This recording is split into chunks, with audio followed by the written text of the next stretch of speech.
o'tdan 3-4 o'qigan keyin yana xaltani ko'tarib o'tdan ham qochdi. Oxir borib ana Otaniyoz buvani mehmonxonasida maktab bor. O'sha yerda maktabni 2 yil men davom etdim.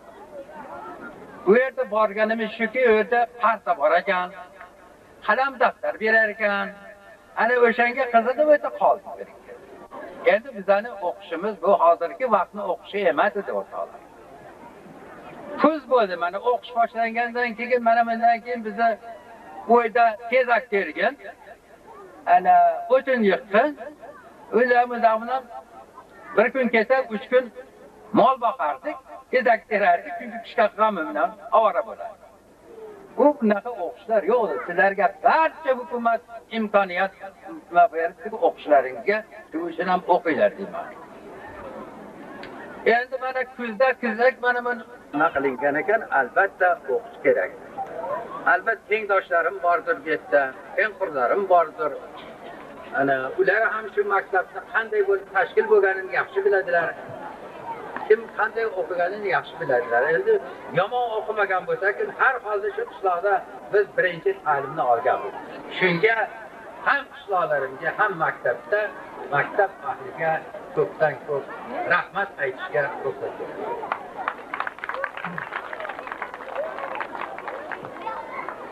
Mani olim bo'lib yetishimda, hayot yo'lini topishimda albatta ham qishloqlarim, sizlar, siz azizlar, men sizlarga, ham qishloqlarimga avvalo orqa qilaman.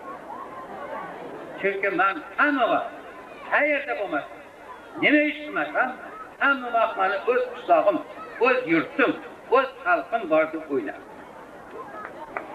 Shu uchun ham men olimlik darajasiga birinchi qaramimni shu xalqimning tarixini yaratishga qaratgan edim. Nima uchun biz qarliq ekanmiz? Biz qayerdan kelganmiz? Qayerdan chiqqanmiz? Degan masalalar men ilm nimasiga kelish davrimda juda katta ahamiyatga ega edi. Shu uchun men qarliqni izlanishdan boshladim. Leningradga aspiranturada 2 yil nima qilganda birinchi dissertatsiya shu qarliqdan boshladim. Qarliq haqida dissertatsiya yozdim. Dissertatsiyani yozish uchun butun respublikamiz, Tojikistonning barcha qishloq yerlarini aynalib chiqqanman. Piyoda aynalgan. Mana bir aynalishimda mana jiyanim Qur'on Murotam sherik edi. Qishloq yurib, bu vaqtda mashinalar ketdi, avtobus ketdi. Xaltani yelkaga solib, sayyoh bo'lib yurgan vaqtlarimiz bo'ldi. Biz Tojikistongacha borib, ana shu qayerda qarliq, qayerda yashaydi, qayerda tarqalgan, shuni tarixini men yaratib berdim. Chunki men sizlarga, xalqimga ishonganim uchun, men shu xalqni kelib chiqishini ilmasida qiziqqanim uchun men shu qo'limga qalam olganman. Endi keyingi ishlarim albatta butun o'zbek xalqining tarixini yaratishga, o'zbek etnografiyasini yaratishga, meni qolgan umrim shu xalqimning tarixini yaratishga bag'ishlangan.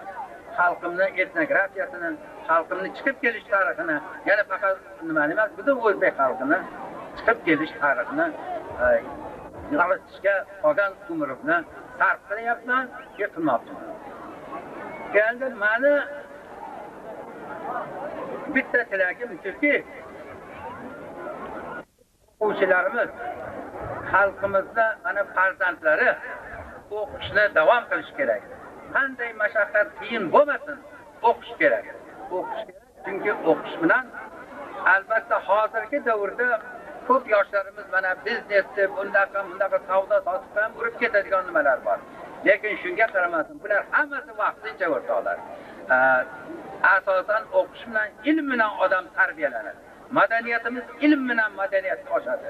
Shu uchun yoshlarimizga mana endi qarilik nasihatim bo'lsa ham o'qinglar demoqchiman. Rahmat sizlarga meni shu yerga taklif qilib, ana 20 yil bo'lgan ekan oxirgi kelganimga, yana kelib ko'rganimga o'zim behad xursandman. Rahmat, tashakkur.